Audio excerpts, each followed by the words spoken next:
Na semana passada eu estive aqui conversando com vocês a partir do anúncio no dia 10 de junho pelo governo federal de um conjunto de investimentos para todo o sistema federal de educação superior.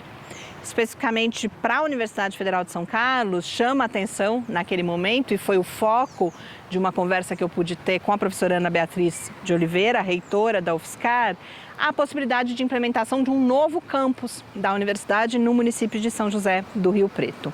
Mas desde aquele momento a gente também foi anunciada a expectativa de liberação de recursos no que vem sendo chamado de novo PAC, que é uma edição do PAC voltada especificamente para o Sistema Federal de Educação Superior. E agora, no dia 19, a universidade recebeu um ofício do Ministério da Educação que formaliza e detalha a destinação de recursos da ordem de 46 milhões de reais para 9 obras nos campos São Carlos, Sorocaba e Lagoa do Sino. Dentre essas obras estão alguns edifícios bastante emblemáticos, como por exemplo esse aqui atrás de mim, que fica já na entrada do Campus São Carlos. É uma estrutura destinada ao Departamento de Artes e Comunicação. E como esta, a gente tem algumas outras obras nesse pacote que estão paralisadas já há mais de uma década e que agora finalmente poderão ser concluídas. Então, para comentar, para dar os detalhes desses recursos e comentar inclusive esse impacto, esse significado que eles têm nesse momento para a UFSCar, a gente volta a falar com a professora Ana Beatriz de Oliveira. E a gente recebeu então agora o ofício que registra, consolida a destinação de recursos da ordem de 46 milhões de reais para 9 obras nos campos São Carlos, Sorocaba e Lagoa do Sino. A gente sabe que o PAC como um todo contempla na consolidação dos campi 338 obras, entre obras que retomam obras paradas ou também novas obras. Para o UFSCar, esse conjunto de 9 obras, o que ele significa, inclusive em relação a essa tipologia? Bom, Mariana, primeiro comentar que o ofício chegou no dia 19, né? Então foi aí que a gente teve acesso ao detalhamento. Foi muito satisfatório ver que quase todas as demandas que nós colocamos para o MEC foram atendidas. Então, eu entendo que nós temos 2 conjuntos de obras na UFSCar. Um é a retomada de obras antigas e pactuações feitas em processos de expansão anteriores que não foram atendidas. Então, vou dar 3 exemplos que para mim são simbólicos. Acho que o primeiro é o prédio do Departamento de Artes e Comunicação, que fica na entrada do Campus São Carlos. Então é um esqueleto que está ali há muitos anos, que todas as pessoas que visitam o campus veem e que acaba sendo um símbolo negativo para a universidade. A gente vai conseguir fazer essa obra. O segundo exemplo é uma demanda mais recente que se deu em função do alagamento do Departamento de Educação Física. Então foi feita uma negociação entre os departamentos da área da saúde e nós vamos conseguir construir um prédio para alocar as atividades que foram reorganizadas em função da perda do prédio do Departamento de Educação Física. Então vai ser possível construir o Civisa, que é uma unidade multidisciplinar da saúde, que vai compensar esse arranjo que foi construído ali no âmbito do CCBS. E o terceiro é o prédio do TIUSP, que foi pactuado na implantação do curso de tradução e interpretação em línguas de sinais brasileiro, português, e que até então não tinha sido construído. Então, essas obras, para mim, são simbólicas desses processos mais antigos. E do conjunto de prédios novos, a gente tem a retomada da implantação do campus Lagoa do Sino. Então, 3 obras vêm para retomar a implantação desse campus, e a obra mais importante ali é a biblioteca com auditório, que vai comportar aí o acervo do Raduan e é um motivo de celebração para a gente também. A gente tem também a obra no campus Sorocaba relativa ao restaurante universitário. Isso, exato. Essa é uma demanda importante de ampliação da capacidade do restaurante lá. Vai ser possível ampliar o número de pessoas usando o restaurante simultaneamente. Então vamos ampliar o salão do restaurante universitário de Sorocaba. Nesse momento acontece lá um processo de melhoria da cozinha, que está sendo feito pela empresa no âmbito do contrato que nós temos. Então, esse conjunto também vai atender essa demanda e o Campus Sorocaba. Mais uma obra que responde a uma demanda importante e bastante antiga da comunidade também. Sim. A gente sabe que esse conjunto de obras ele vem a partir de um trabalho que foi realizado pela Universidade ainda em 2023, de diagnóstico, a partir de alguns critérios colocados pelo MEC, inclusive. Em relação a essa lista que foi enviada, essas 9 obras que chegam agora, em que medida elas atendem ao que foi mandado? O que resta ainda de demanda, de passivo e inclusive de necessidade de expansão? Bom, primeiro é importante lembrar que as demandas foram enviadas à luz dos critérios que o MEC estabeleceu.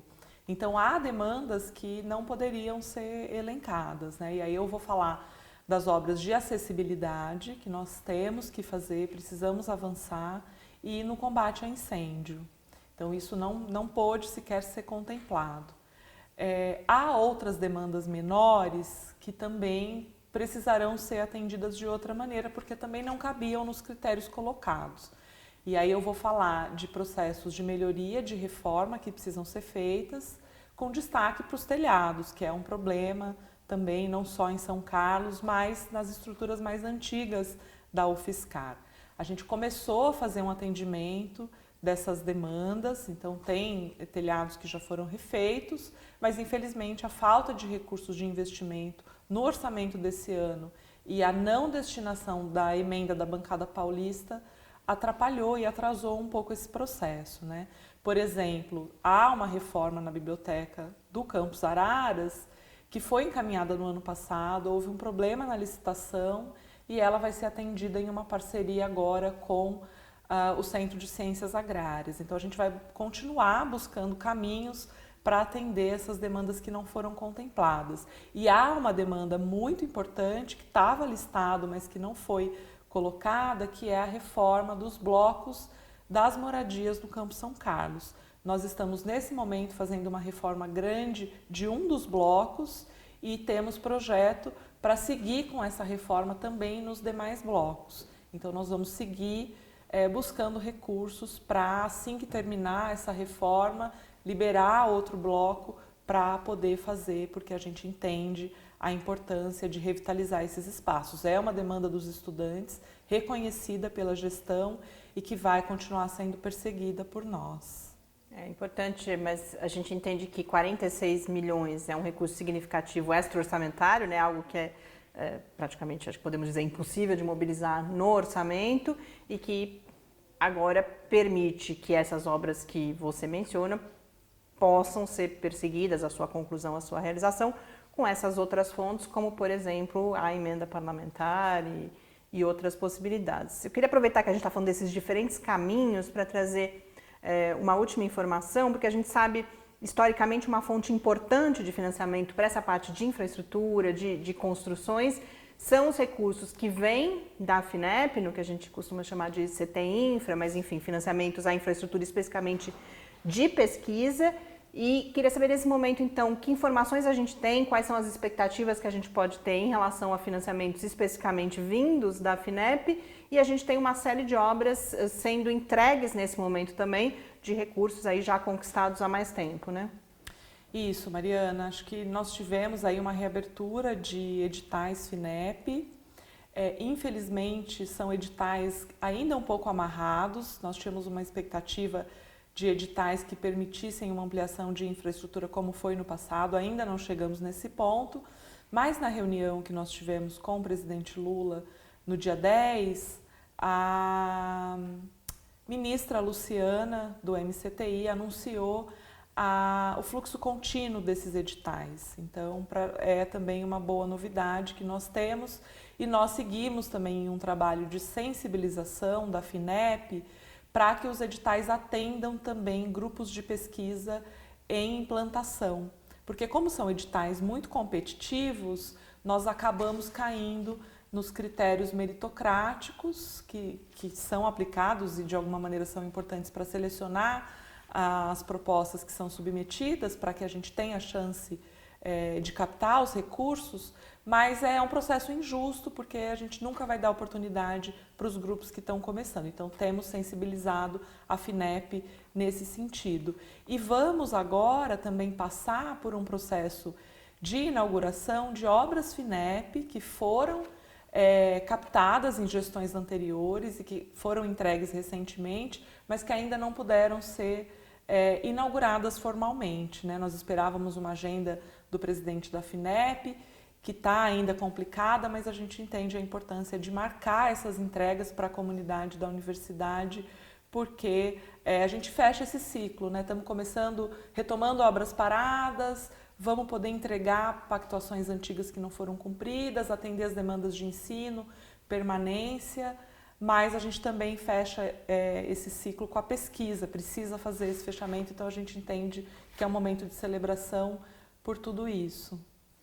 Bom, voltando ao PAC, a gente sabe esse ofício que a gente mencionou solicita à universidade algumas informações que estão sendo preparadas e a expectativa para os próximos dias, talvez para as próximas semanas, é que haja reuniões com o MEC para a gente entender exatamente quais são os próximos passos, né? Quero te agradecer desde já mais uma vez essa disponibilidade e a gente segue atento e volta aqui assim que tivermos essas novidades, né? Isso, então o ofício ele traz aqui uma série de perguntas para cada obra, então a nossa equipe está mobilizada para levantar essas informações e em posse dessas informações o MEC vai se reunir com a equipe de cada universidade e aí que a gente vai ter mais informações sobre o cronograma de desembolso e a perspectiva de retomada de cada obra.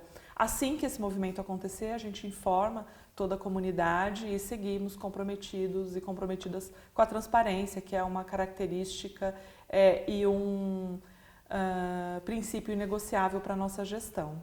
Obrigada. Obrigada, Mariana.